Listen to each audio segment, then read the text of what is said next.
Chegamos à última lição do trimestre em que estudamos sobre as alianças. Chegamos na lição de número 13.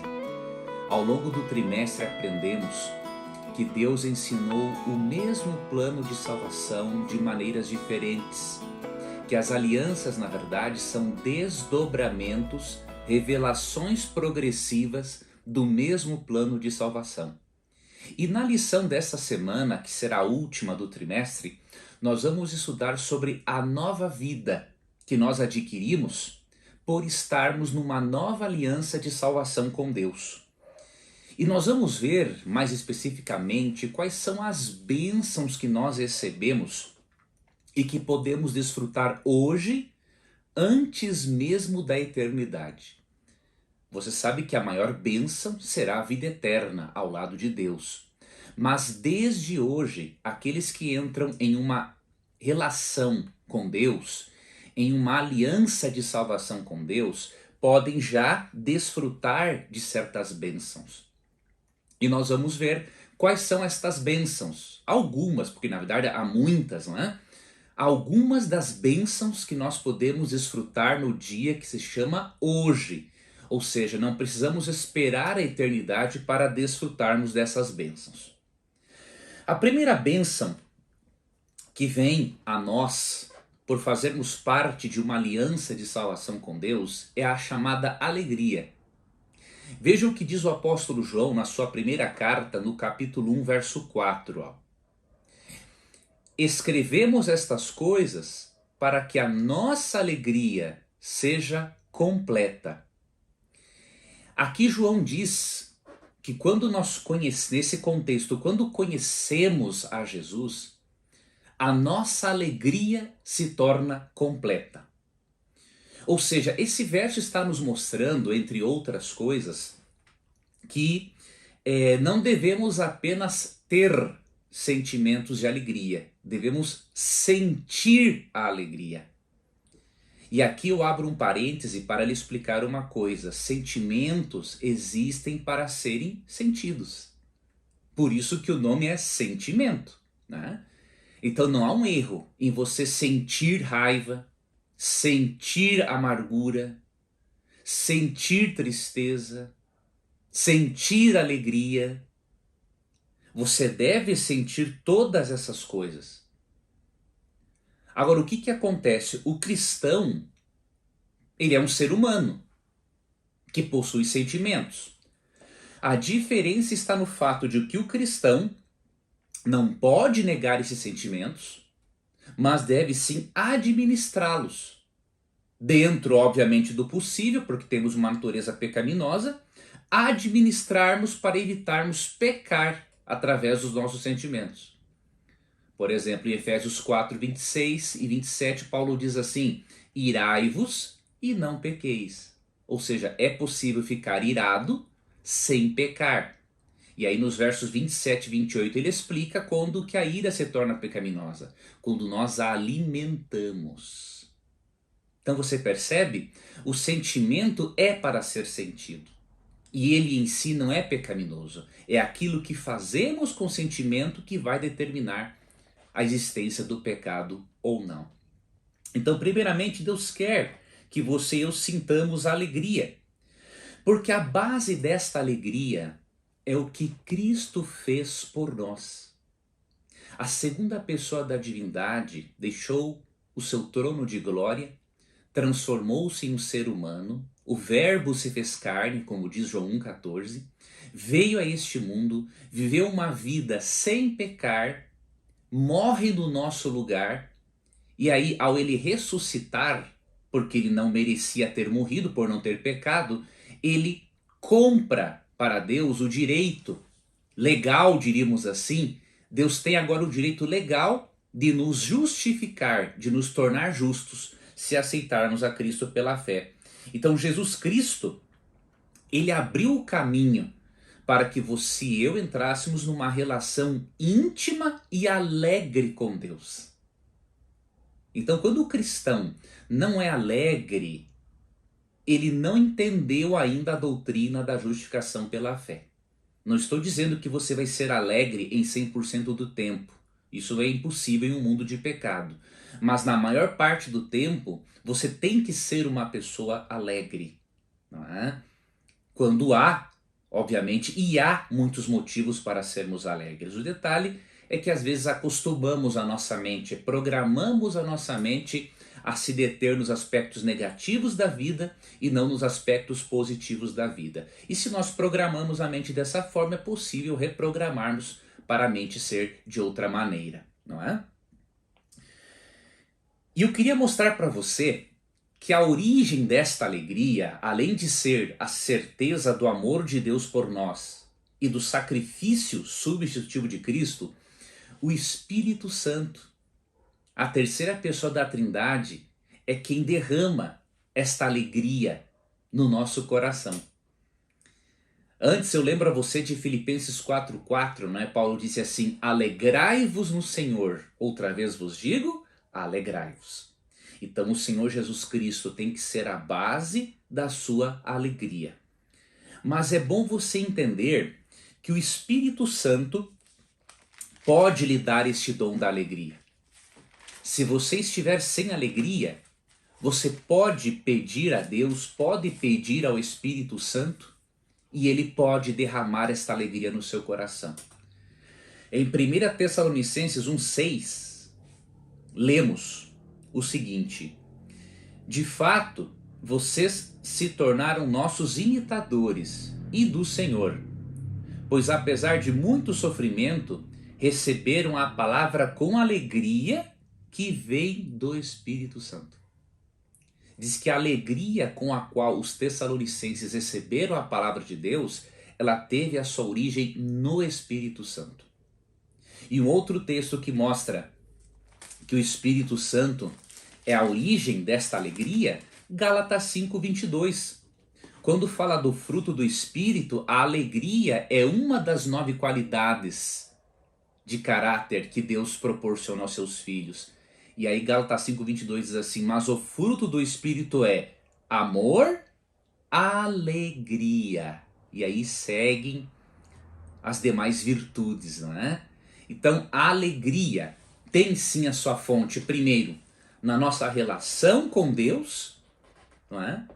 Relação de salvação com Deus, na confiança do que Jesus fez e faz por nós no santuário celestial, e essa alegria também vem da pessoa do Espírito Santo. Ou seja, nós temos como fonte de alegria a Trindade bíblica. Então você tem aonde recorrer quando esses momentos de alegria faltarem na sua vida. Então você pode recorrer, por exemplo, ao Espírito Santo, que é um Deus alegre, porque ele dá alegria. Esta é a primeira bênção que recebemos, né, por estarmos em uma vida nova, na nova aliança de salvação com Deus. A segunda bênção que recebemos é a liberdade da culpa. Essa é uma das coisas mais importantes, porque se há um fardo que é muito pesado para qualquer ser humano carregar, especialmente quem tem noção do que é pecado, o fardo pior a se carregar é o fardo da culpa. Porém, graças ao que Jesus fez por nós e a nossa fé nele, ele transfere a justiça dele para nós. Consequentemente, o grande juiz nos olha como se não tivéssemos pecado. Porque, diríamos assim, de forma simbólica, a vestidura da justiça de Cristo cobre a nossa roupa suja de pecado. E aí Romanos 8:1 diz assim: portanto, agora já não há condenação para aqueles que estão em Cristo Jesus. Em outras traduções, estou lendo na Nova Versão Internacional, já não há nenhuma condenação para os que estão em Cristo Jesus. Né? Porque se você estiver em Cristo,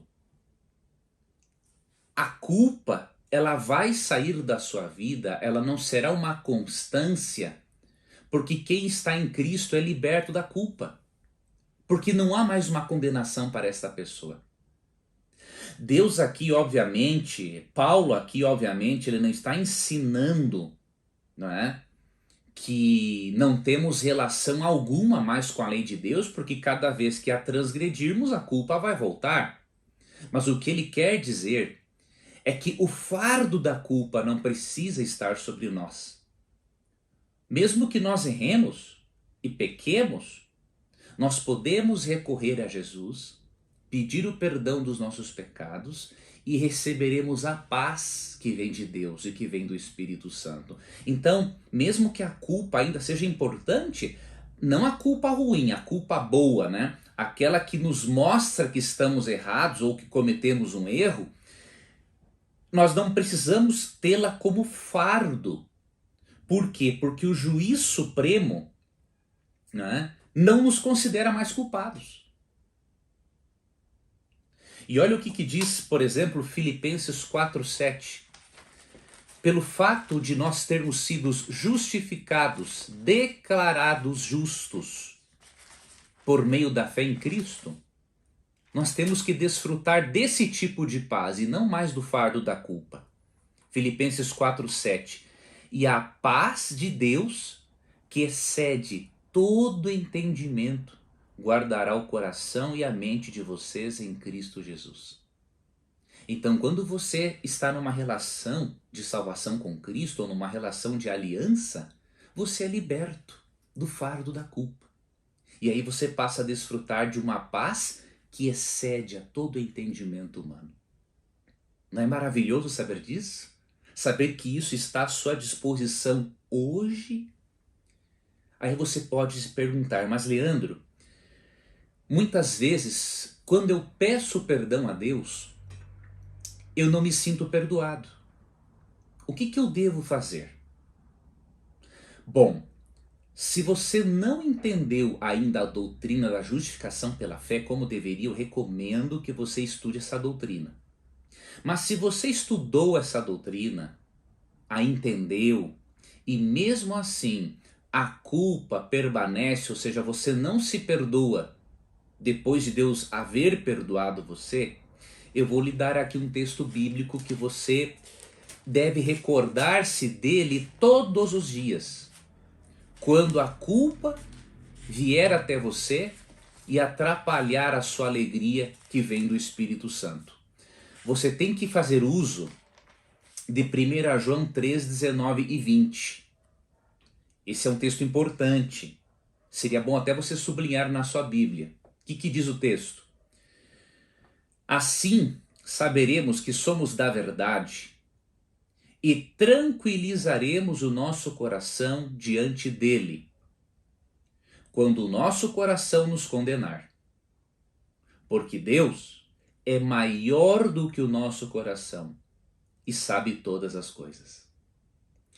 Entre outras coisas, o que João está dizendo aqui é que nós podemos tranquilizar o nosso coração diante de Deus e que quando o nosso coração nos condenar, devemos nos lembrarmos de que Deus é maior do que o nosso coração que nos condena e Ele sabe todas as coisas. E aí você vai tomar uma decisão. Você vai crer na palavra escrita e não no seu sentimento de culpa. Você vai crer mais na palavra do que nos seus sentimentos. E aí você vai se libertar dessa sensação de que você nunca se perdoou. Isso não pode acontecer à luz de 1 João 3, 19 e 20. Você tem que crer mais na Bíblia do que na culpa que você sente. Ok? Então esta é a segunda bênção que recebemos por estarmos numa relação de aliança com Cristo de salvação, a liberdade da culpa. A terceira bênção é um novo coração. Receber um novo coração significa ter a vida, ter a mente transformada. E obviamente, quando a nossa mente é transformada, os nossos hábitos, o nosso estilo de vida também é transformado. Essa transformação levará a vida toda. Ela não acontece instantaneamente, porque Cristo, mesmo tendo nos libertado do poder do pecado, Ele não nos libertou da presença do pecado, porque nós ainda estamos no mundo pecador e ainda temos uma natureza pecaminosa dentro de nós. Então, você tem que ter em mente que essa transformação, esta nova vida, é um processo que vai se desenvolver até o dia em que Cristo voltar. E ele vai completar o que falta em nós por meio da glorificação. O que não pode acontecer é você desistir de Jesus. Porque se você desistir de Cristo, você não pode passar pela última fase da salvação, que é a glorificação. Tá? Isso está em Lucas 21:19, sobre a importância de perseverarmos. Mas a Bíblia mostra realmente que Deus promete um novo coração ao ser humano. E eu vou ler aqui para você o que está em Ezequiel, capítulo 11, para você entender que esse novo coração envolve uma mudança no nosso estilo de vida. Não tem nada a ver com salvação pelas obras, tá? Isso é impossível. É simplesmente uma forma de Deus dizer o seguinte: Deus dizer assim, quando eu dou a minha graça a você, a minha graça não é inoperante, ela é operante. Então ela vai operar algo na sua vida e você vai se tornar uma pessoa cada vez melhor, até o dia em que Cristo voltar, tá? Então as obras são um resultado da conversão e não um meio de salvação, ok? Então em Ezequiel 11, 18 a 20, nós lemos o seguinte: eles voltarão para ela e retirarão todas as suas imagens repugnantes e os seus ídolos detestáveis. Agora, por que eles vão fazer isso? Por que eles vão mudar o estilo de vida? Por que eles vão deixar de ser idólatras? Darei a eles um coração não dividido e porei um novo espírito dentro deles, uma nova mentalidade. Retirarei deles o coração de pedra e lhes darei um coração de carne. Qual será a consequência disso? Então agirão segundo os meus decretos e serão cuidadosos em obedecer às minhas leis. Eles serão o meu povo e eu serei o seu Deus. Olha que promessa. Deus promete nos dar um novo coração, nos dar uma nova mente, para que nós possamos abandonar uma vida de pecadeiros e sejamos pecadores que estão no processo de transformação. Então você perceba, o novo coração que Deus dá, a nova mentalidade, reflete na mudança do estilo de vida, porque aqui diz que ao Deus dar um novo coração para os israelitas, eles deixariam de ser idólatras e eles agiriam de acordo com os decretos, de acordo com as leis de Deus. Sabe por que Deus, sabe como que ocorre essa mudança de coração? Ela ocorre sim através da conversão, do novo nascimento, como lemos em João 3. Mas ela ocorre de uma maneira muito interessante para a qual nós pouco atentamos. Ela ocorre por dois motivos, além do novo nascimento. Essa mudança de coração ocorre primeiro porque Cristo passa a habitar no nosso coração, e segundo, porque a lei de Deus passa a ser escrita no nosso coração, na nossa mente. Vamos ver os dois textos que comprovam isso? O primeiro deles se encontra em Efésios 3:17. Esse texto mostra a habitação de Cristo no coração. É por isso que o coração é renovado. Quando a pessoa de Cristo habita, na verdade, coração é uma forma de dizer a mente, né? O nosso interior. Quando Cristo habita em nós, o coração, a mente é renovada, né? Por isso que Paulo diz em Romanos 12:1, né, e 2 que devemos passarmos por uma renovação mental, né? E aí lemos em Efésios 3:17, para que Cristo habite no coração de vocês mediante a fé. E oro para que, estando arraigados e alicerçados em amor, vocês possam, juntamente com todos os santos, compreender a largura, o comprimento, a altura e a profundidade, e conhecer o amor de Cristo que excede todo entendimento, para que vocês sejam cheios de toda a plenitude de Deus.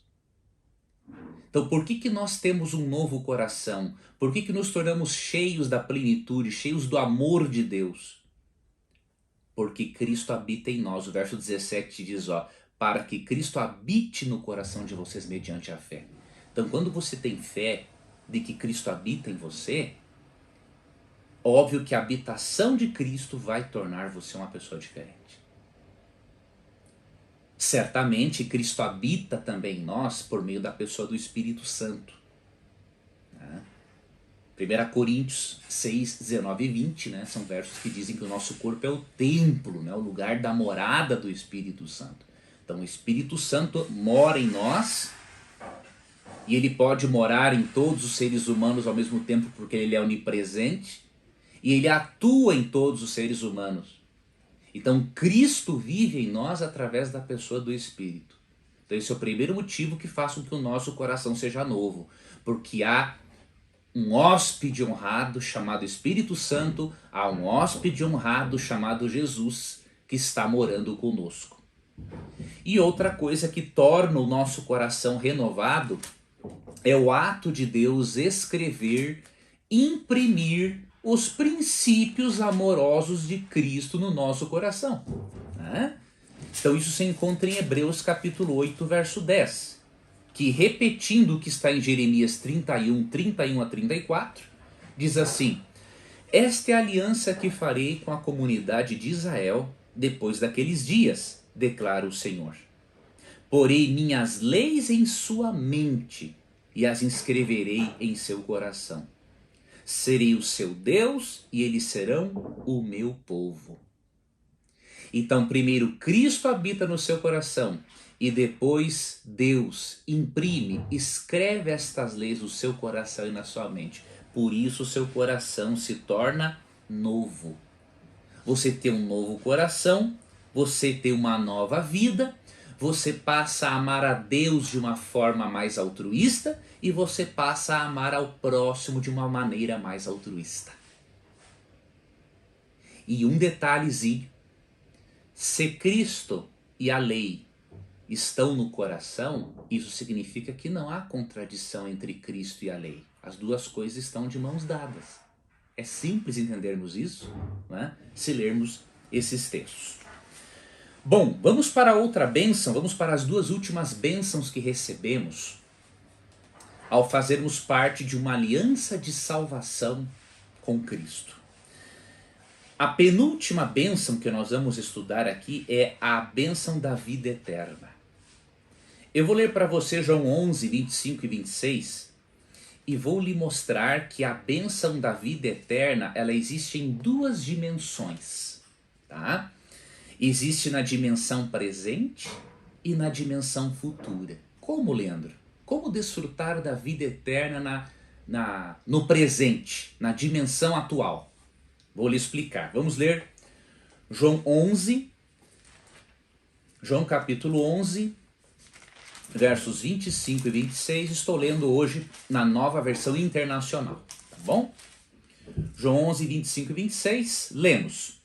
Disse-lhe Jesus: eu sou a ressurreição e a vida.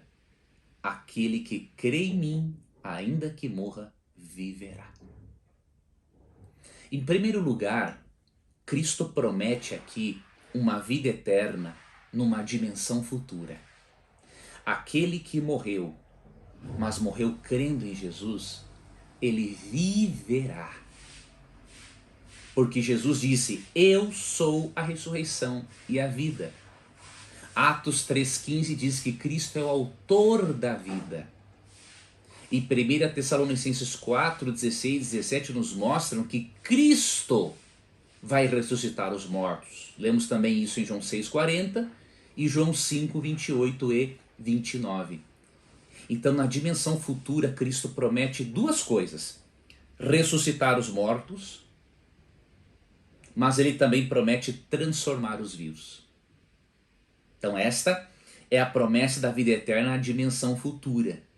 Que ele promete transformar os vivos, você pode ler, por exemplo, além de 1 Coríntios 15, você pode ler 1 Tessalonicenses, capítulo 4, versos 16 e 17. É um texto conhecido, mas eu vou ler, para fixar bem na sua mente esta ideia. Pois dada a ordem, com a voz do arcanjo, e o ressoar da trombeta de Deus, o próprio Senhor descerá dos céus e os mortos em Cristo ressuscitarão primeiro. Então veja que a promessa é o cumprimento da promessa de João 11:25. Quem crê em mim, ainda que morra, viverá. Depois nós, os que estivermos vivos, ou seja, pessoas estarão vivas quando Cristo voltar, nem todos estarão mortos, né? Seremos arrebatados com eles nas nuvens para o encontro com o Senhor nos ares, e assim estaremos com o Senhor para sempre. Lendo esse texto com 1 Coríntios 15, nós aprendemos que tanto os justos ressuscitados quanto os justos vivos, ao serem transformados, receberão o mesmo corpo glorificado. Receberão um corpo espiritual, não algo imaterial, espiritual no sentido de ter uma natureza espiritual, mas um corpo real, um corpo glorificado. Então esta é a promessa da vida eterna na dimensão futura, ou seja, a sua e a minha vida não se resumem a 7 palmos abaixo da terra. Para quem crê em Jesus, existe sim a vida eterna. Agora, infelizmente, para quem não crê em Jesus, para ele a vida é nascer, crescer, reproduzir e morrer. E acabou. Mas quem tem fé na pessoa de Cristo, sabe quem foi Cristo, e sabe que ele não era um lunático, mas ele era tudo o que ele disse ser e que ele sempre cumpriu tudo o que ele prometeu, essa pessoa sabe que em Cristo há sim garantia de vida eterna e que a morte não será o fim de tudo. A morte é apenas um sono, um descanso, até o dia em que Cristo voltar e ressuscitar o nosso corpo. Já na dimensão presente, Cristo também promete a vida eterna. Mas em que sentido? Vou mostrar para você João 10, verso 10. Óbvio que não é a vida eterna em sua plenitude, porque isso será possível só após a volta de Cristo e a glorificação. Nós somos mortais ainda. Mas João 10:10 mostra algo da vida eterna na dimensão presente.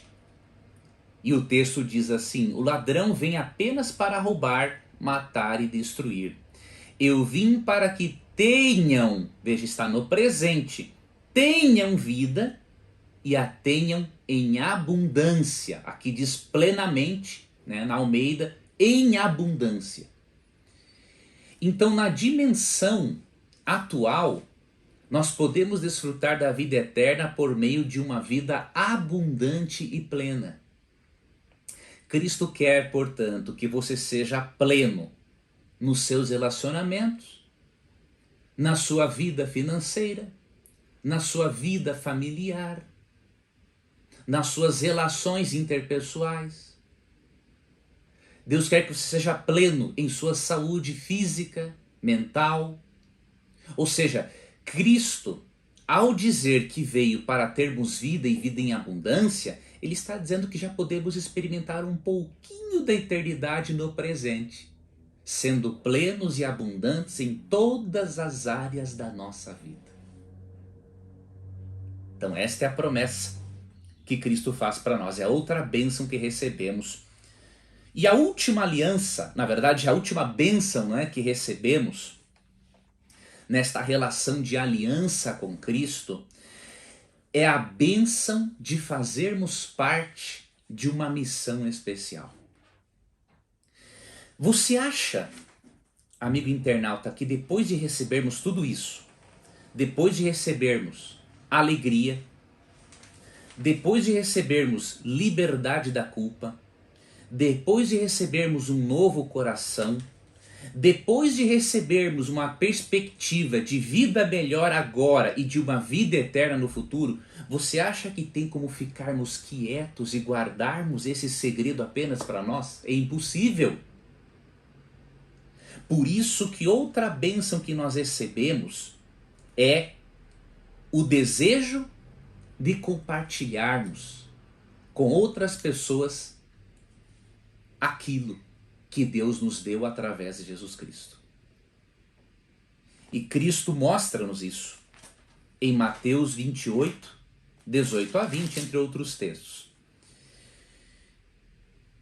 Então Jesus aproximou-se deles e disse: Foi-me dada toda a autoridade nos céus e na terra. Portanto, vão e façam discípulos de todas as nações, batizando-os em nome do Pai e do Filho e do Espírito Santo, ensinando-os a obedecer a tudo o que eu lhes ordenei. E eu estarei sempre com vocês até o fim dos tempos. Cristo faz um chamado para você e eu repartirmos com outras pessoas aquilo que nós recebemos. Nós recebemos a salvação por meio de Cristo. Recebemos tudo isso aqui que estudamos: alegria, liberdade da culpa, um novo coração, vida eterna, e nós não podemos guardar isso para nós. Por isso que o cristão, ele tem uma missão e ele tem um propósito. Por isso que o cristão tem propósito de vida. Além dos planos pessoais e particulares que ele tem, o cristão tem uma missão de vida, que é levar a vida de Cristo para outras pessoas. Não é uma bênção e um privilégio você e eu, pecadores, imperfeitos, sermos convidados por Jesus a compartilharmos a alegria da salvação com outros pecadores imperfeitos? É uma bênção extraordinária. E por que ela é extraordinária? Porque a pessoa mais beneficiada não é aquela que é ensinada, é aquela que ensina. Porque é tudo aquilo que você aprendeu, ao você ensinar para outra pessoa, você revive o que você aprendeu, você fixa ainda mais o que você aprendeu, e isso fica mais fixo, entrelaçado com a sua vida. Então essas são algumas das bênçãos que recebemos por estarmos em uma relação de aliança e de salvação com Jesus Cristo. Eu desejo que essas bênçãos e outras das quais não falamos aqui estejam presentes na sua vida. E eu desejo também que você me acompanhe no estudo do próximo trimestre, sobre o que vamos estudar na próxima semana e ao longo do trimestre.